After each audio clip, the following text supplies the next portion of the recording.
Deve ser encaminhado para a Comissão de Constituição e Justiça em Brasília o projeto de iniciativa popular que define como crime o ato de dirigir com sinais de embriaguez. Prestação de contas foi entregue hoje o balanço geral de 2015 do governo estadual. O TCE tem 60 dias para analisar e dar o parecer sobre as contas apresentadas. Pesca industrial em Santa Catarina amarga um prejuízo de 7,5 milhões de reais. O motivo é a falta de repasse do governo federal para subsidiar o óleo diesel. No futebol, Joinville vence mais uma e assume a liderança do retorno. E no jogo de muito fica mais longe do título do retorno. O Band Cidade desta segunda-feira já está no ar.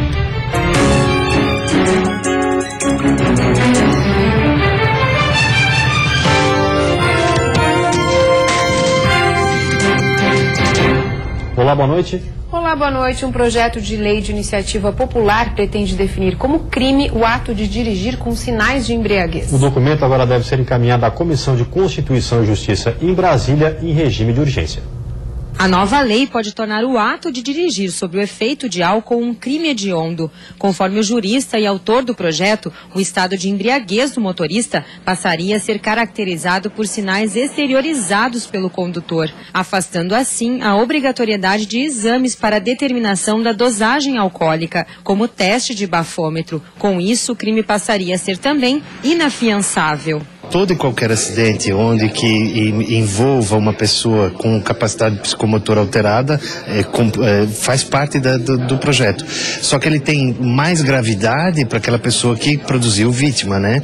Então, no momento em que ele chega naquela circunstância e forem constatadas as alterações da capacidade psicomotora dele e foi verificado, então, por duas testemunhas, pelo médico, ele já tem a prisão decretada. Em 11 páginas, o objetivo do projeto é dar um basta à impunidade no trânsito, colocar mais rigor na lei e colaborar para que os números com mortes nas rodovias causadas pelo álcool diminuam. Nós queremos mudar a consciência das pessoas. Que ele, se tiver essa história de ele não pode produzir provas contra ele, claro que a Constituição garante. Mas então vamos fazer alguma coisa. Vamos tentar mudar isso para evitar essa sangria. O Estado aparece em primeiro lugar com relação ao número de pessoas que admitem dirigir bêbadas. Só para se ter uma ideia da gravidade do problema, somente neste fim de semana, a Polícia Rodoviária Federal multou 81 motoristas que dirigiam sob efeito de álcool nas rodovias federais do estado. Hoje, a chance de um motorista embriagado ser flagrado pela polícia rodoviária, pela militar ou guarda municipal é muito pequena. E os motoristas confiam nisso, eles sabem que a chance de ser pego é muito pequena. E se eles perceberem que essa chance aumenta, consequentemente, muitos vão pensar duas vezes antes de beber e dirigir. Conscientização é que é o grande ponto desse projeto. O pessoal se conscientizar que não dá mais para transitar, pegar o veículo, beber e sair dirigindo ou matando alguém como se nada tivesse acontecido. Agora o projeto será apresentado na Comissão de Constituição e Justiça da Câmara Federal. Antes de ir para a votação, devem ainda acontecer audiências públicas.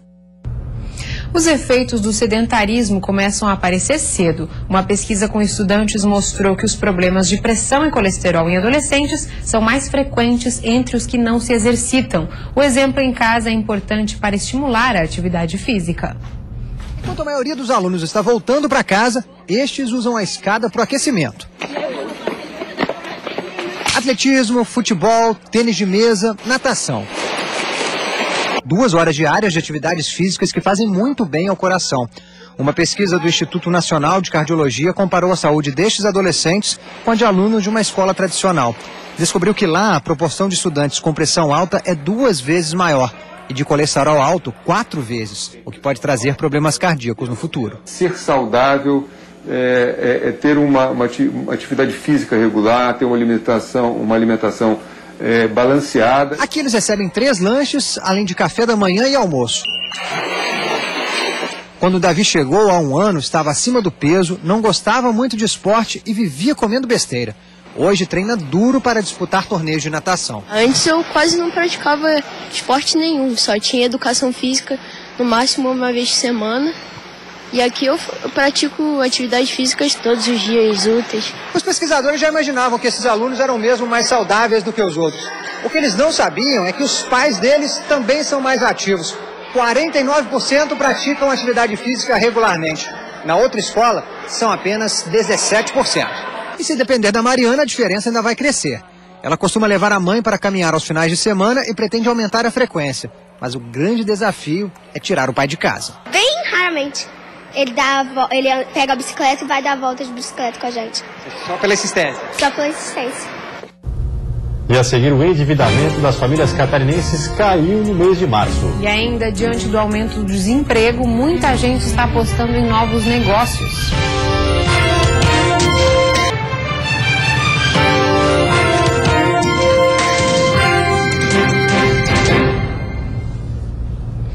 A falta de repasse do governo federal para subsidiar o óleo diesel está causando prejuízos ao setor pesqueiro do estado. Somente nos primeiros 3 meses desse ano, o setor pesqueiro catarinense, considerado o maior polo do Brasil, acumulou um prejuízo de aproximadamente 7 milhões e meio de reais. O motivo é que o estado deixou de receber ajuda do governo federal para subsidiar o óleo diesel usado nos barcos. Isso aconteceu porque documentos que seriam usados na renovação da licença estavam entre os papéis apreendidos durante a Operação Enredados da Polícia Federal em outubro de 2015. Com isso, Santa Catarina enfrenta com um atraso na regularização da chamada subvenção do óleo diesel. Atualmente, o preço do litro para o uso marítimo custa R$ 3,00. Quando o repasse estava em dia, os pescadores conseguiam pagar até 30% menos através do subsídio, que é concedido desde 1997. Só em Santa Catarina, 600 embarcações industriais e artesanais dependem do subsídio para continuar atuando. A maioria em Itajaí, onde 200 barcos estavam parados na manhã de hoje. O endividamento das famílias catarinenses caiu no mês de março, mas cresceu em relação ao mesmo período do ano passado. Os dados são da pesquisa de endividamento e inadimplência do consumidor realizada pela FEComércio. O percentual de famílias endividadas no estado caiu de 60,8% em fevereiro para 59,5% em março. Já na comparação com o mesmo mês do ano passado, o percentual passou de 57,5% para 59,5%. Dívidas ou contas em atraso em março ficaram em 18,6% e o índice de famílias que não terão condições de pagar atingiu 10,3%. Os números refletem a desaceleração da renda, segundo a FEComércio.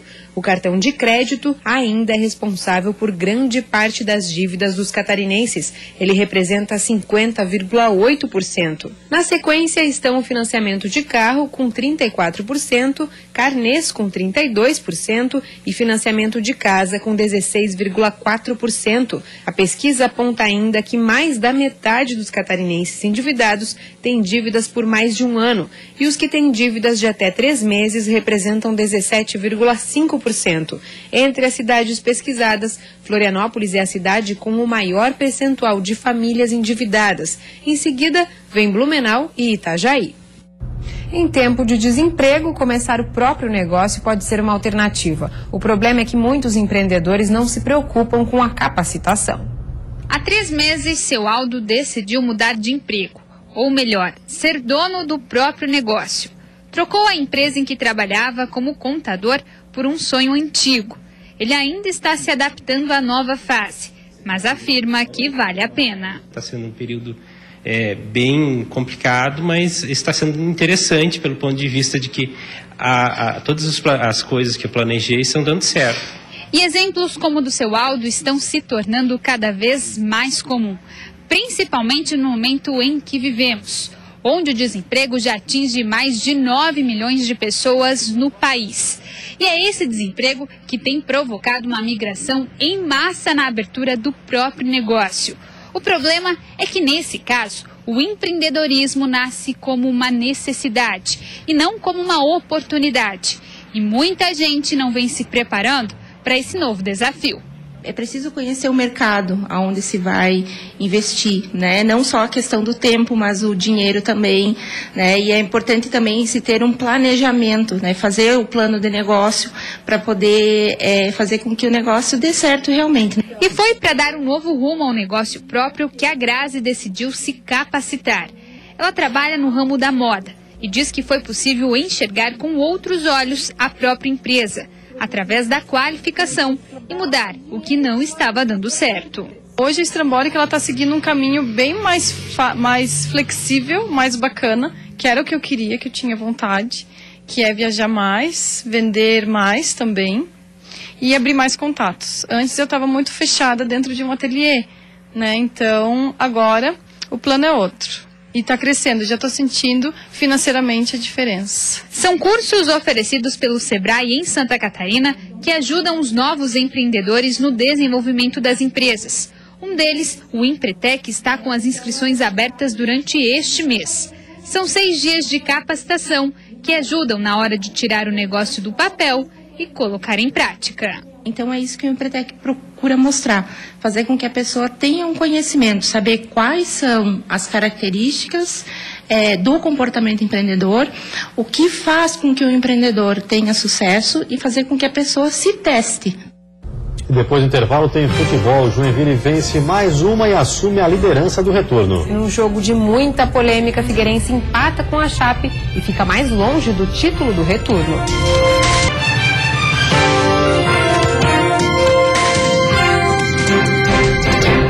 Polêmico, o Figueirense empata com a Chapecoense no Orlando Scarpelli e praticamente dá adeus à disputa do título.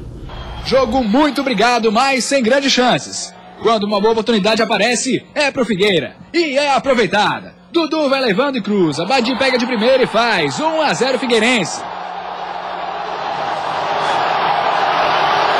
A Chape não consegue responder de imediato. E a partida continua tensa. Dudu faz falta e reclama. Faz mais uma e toma amarelo. Aí a Chapecoense começa a acordar e vê que o caminho pode ser pelo alto.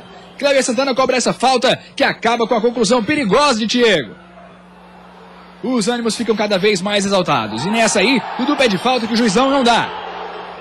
Quem ganha mais uma falta é a Chapecoense. De novo, Cléber Santana na bola. Depois do cruzamento e do desvio, a Ananias domina e bota pra dentro. Bruno Rangel, em posição irregular, abriu as pernas e atrapalhou a visão de Gatito Fernandes. Mas nem o juiz Célio Amorim, muito menos o bandeira Rosnei Hoffmann Scherer, viram impedimento. Gol validado pela arbitragem, 1-1.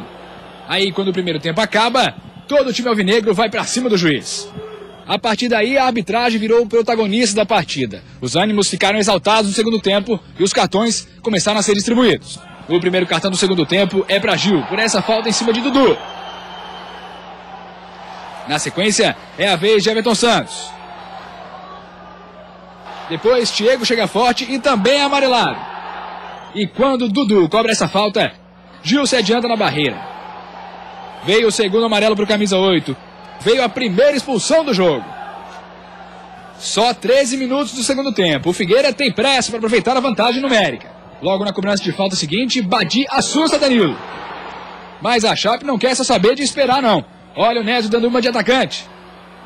Badi volta a incomodar e é Danilo quem vai buscar essa bomba. O tempo passa e os lances de perigo diminuem. Só que os cartões aumentam. Diego leva o segundo amarelo por falta em cima de Hermel. Era o segundo expulso da Chape. Quando o Rafael Moura tenta bater a falta rapidamente, Silvinho impede e os dois se estranham. Mais 2 expulsos. Já eram 46 do segundo tempo e não tinha mais jogo. No placar das expulsões, 3 vermelhos para a Chape e 1 para o Figueira. No resultado do jogo, empate em 1-1. Eu não tive nenhuma intenção de atrapalhar o goleiro, se atrapalhou, infelizmente, para eles, infelizmente para nós. Mas assim, eu acho que o que valeu foi a garra da gente, né? Jogando 3 jogadores a menos, conseguimos um empate. Um time aí com 4 jogos, tomamos um gol irregular hoje, senão seria mais um jogo sem um gol sofrido, né? E a gente vai batalhando, trabalhando e não abrimos mão ainda do campeonato, porque tem 3 jogos e a gente tem que sempre buscar vitórias nos 3 jogos. E confira agora como ficaram os outros jogos da sexta rodada. O Joinville venceu mais uma, foi para 16 pontos na tabela e é o novo líder do retorno. Jogando em casa, o Jack foi para cima e apareceu com Felipe Alves. Numa saída errada da defesa, parecia que Aldair ia fazer bonito e aproveitar para o Camboriú, mas não foi isso que aconteceu. Só que o Jack também não jogava o fino da bola. Até que o William Paulista fez boa jogada, cruzou e o Wellington Júnior se jogou na bola para marcar 1-0 Joinville. Quando o Cambura teve a chance do empate, aconteceu isso aí. Também faltou qualidade para o Jack ampliar e ficou por isso mesmo, Joinville 1, Camboriú 0. Depois de 6 partidas sem vencer, o Inter de Lages, jogando em casa, derrotou o Metropolitano de Blumenau. Logo aos 10 minutos do primeiro tempo, Renato Camilo abriu o placar de cabeça. O segundo foi de Matheus Arense, também de cabeça. No segundo tempo, o Metropolitano entrou querendo mudar o jogo e deu trabalho para o time do técnico Vaguinho. Mas foi o Inter que fez mais um com o Isaac, 3-0.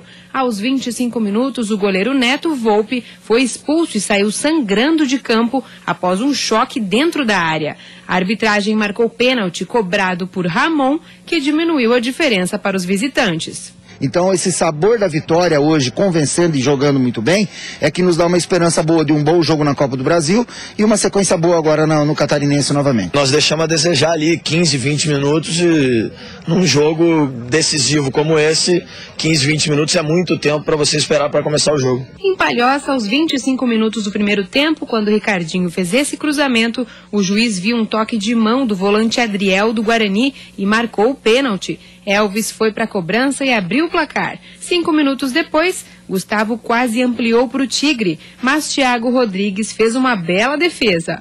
Antes do fim do primeiro tempo, o Guarani chegou ao gol de empate. Golaço de Hélio Paraíba no Renato Silveira.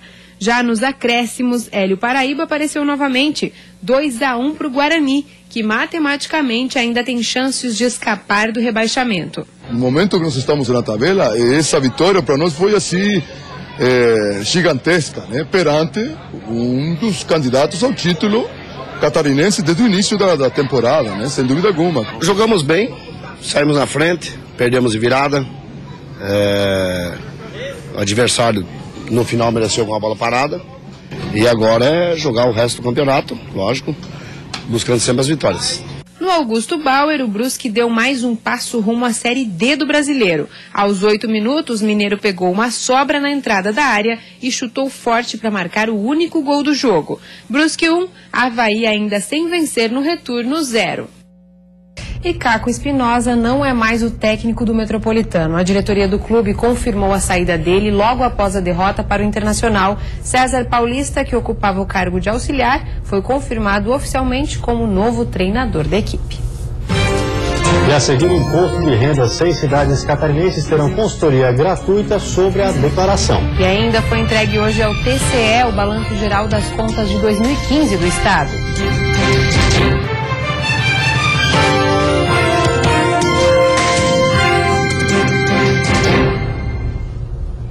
Declaração do imposto de renda é um assunto que sempre gera dúvidas e para auxiliar nesse processo, mais uma edição da campanha Declare Certo começou hoje na capital.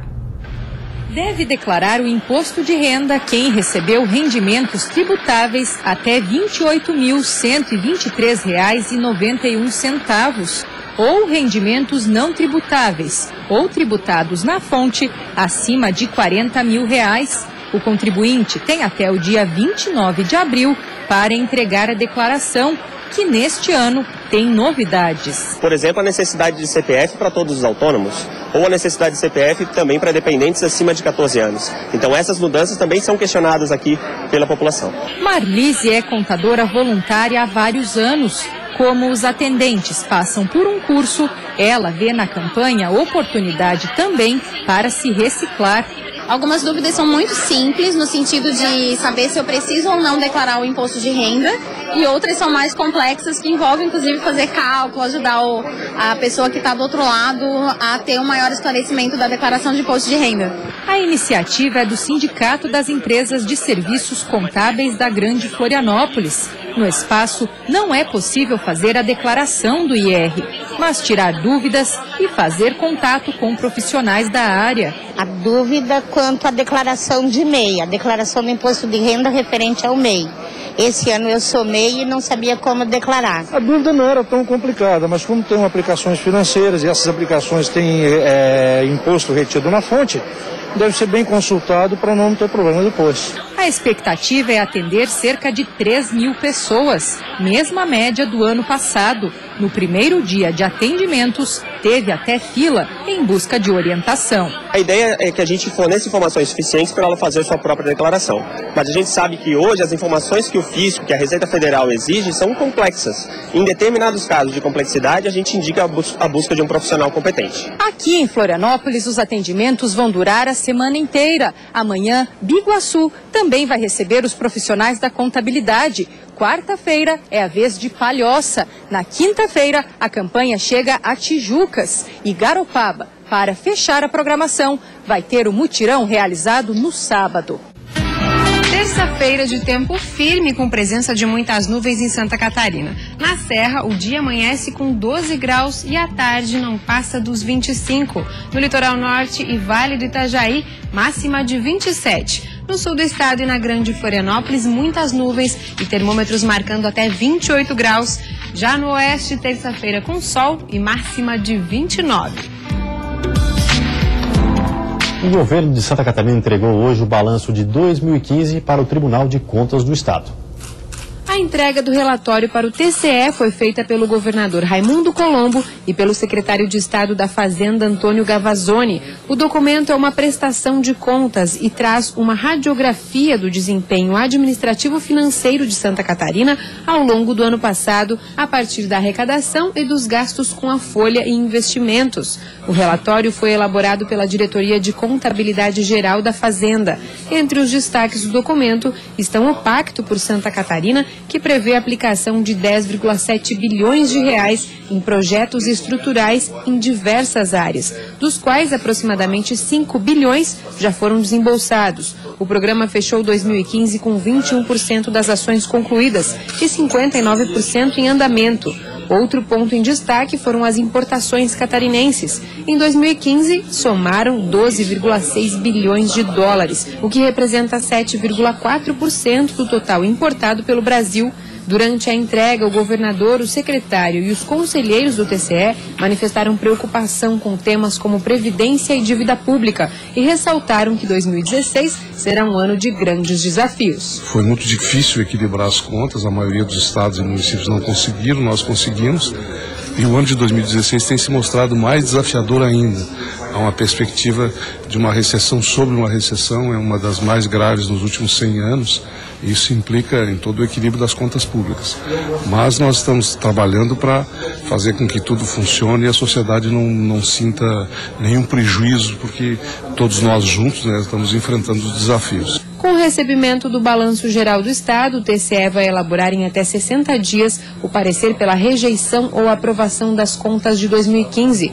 Neste período é feita uma análise orçamentária, financeira e da gestão do governo do Estado de Santa Catarina. O julgamento ocorrerá no dia 2 de junho.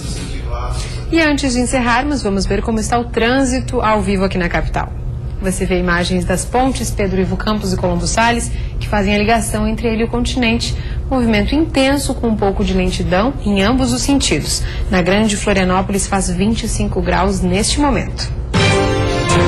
Se você fica agora com o Jornal da Band, uma ótima noite a todos e até amanhã. Uma boa noite para você. Até amanhã.